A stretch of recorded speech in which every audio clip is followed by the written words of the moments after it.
अस्सलाम वालेकुम। I hope आप लोग खैरियत से होंगे। तो आज का टॉपिक है हमारा हंटर कमीशन, जो कि एजुकेशन इन कंटेम्प्रेरी इंडिया में आता है। So let's start. It is appointed by viceroy Lord Ripon. Look into the complaints of the non-implementation of the Woods Dispatch of 1854. Look into status of education in British territories and suggest means by which this can be extended and improved. Headed by Sir William Wilson, Hunter had submitted its report in 1882.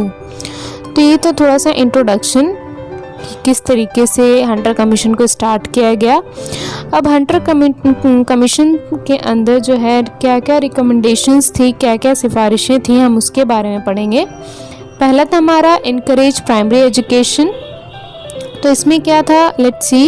It found that primary education in British territories is lagging behind. इसमें ये देखा गया कि जो primary education थी British territories में वो पीछे होती जा रही है, यानी कि लैगिंग बिहाइंड हो रही है। ठीक है। Provincial revenues must be reserved for financing the development of primary education in British Indian territories, यानी कि जो प्रोविंशियल रेवेन्यूज थी उसको भी रिजर्व करना था। किसके लिए? जो डेवलपमेंट था प्राइमरी एजुकेशन की फाइनेंसिंग के लिए ब्रिटिश इंडियन टेरिटरीज में उसको रिजर्व करना था।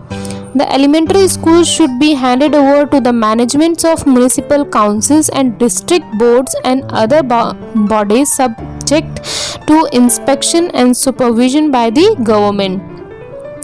नेक्स्ट रिकमेंडेशन क्या था? सेकेंडरी एजुकेशन के बारे में था। Reported that the secondary education was making commendable progress, particularly in Bengal where the system of grant in aid worked well। यानी कि जो रिपोर्ट दी गई सेकेंडरी एजुकेशन को लेकर के, तो उसमें बहुत ही मतलब सराहनीय, रिकमेंडेबल का मतलब होता है सराहनीय या फिर बहुत अच्छा प्रोग्रेस रहा उस रिपोर्ट के ज़रिए, जो कि पर्टिकुलरली बंगाल में बहुत अच्छा इसका प्रोग्रेस रहा, जहाँ पे ग्रांट इन एड्स जो है सिस्टम वो बहुत अच्छे से काम कर रहा था। नेक्स्ट पॉइंट क्या था इसका? Recommended the secondary schools should be progressively handed over to the private enterprises which should be encouraged in the form of grants in aid. However, standard of the education should not be permitted to decline। यानी कि जो secondary education था, यानी कि secondary schools जो थे वो progressively किसके हैंडेड ओवर में करना चाह रहे थे? वो प्राइवेट इंटरप्राइजेस के हैंड ओवर में करना चाह रहे थे, यानी कि प्राइवेट सेक्टर्स के अंडर में करना चाह रहे थे।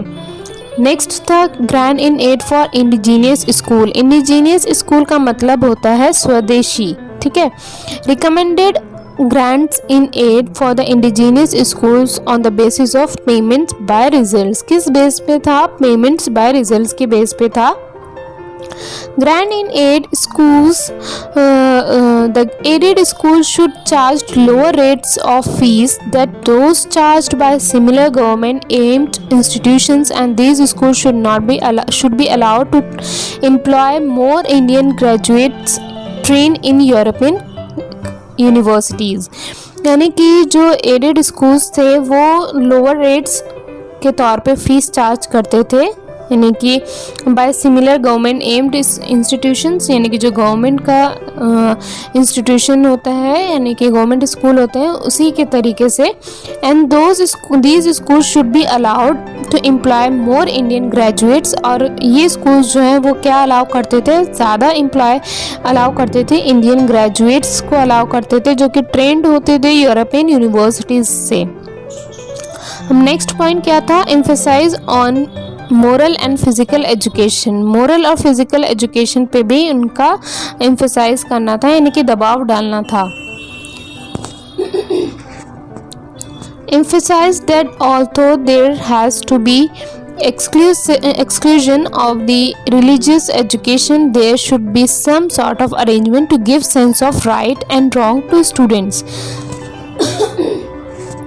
sorry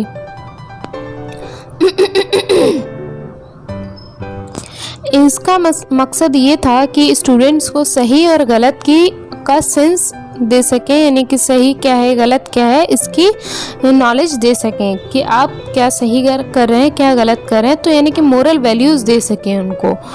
नेक्स्ट पॉइंट था in the government aided schools the principal और the professor should deliver a series of lecture on duties of man and citizen, यानी कि गवर्नमेंट एडेड स्कूल में जो प्रिंसिपल और प्रोफेसर होते थे उनको ये ज़रूरी था कि वो लेक्चर्स दें। अब जब उनकी ड्यूटीज़ होती थी, जब वो ड्यूटीज़ पे होते थे तो उनको लेक्चर देना लाजमी था।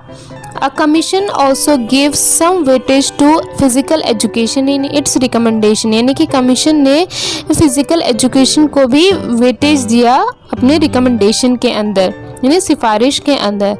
There should be literary and vocational training in secondary education, और उसमें ये भी बोला है कि लिटरेरी और वोकेशनल ट्रेनिंग भी होनी चाहिए सेकेंडरी एजुकेशन में।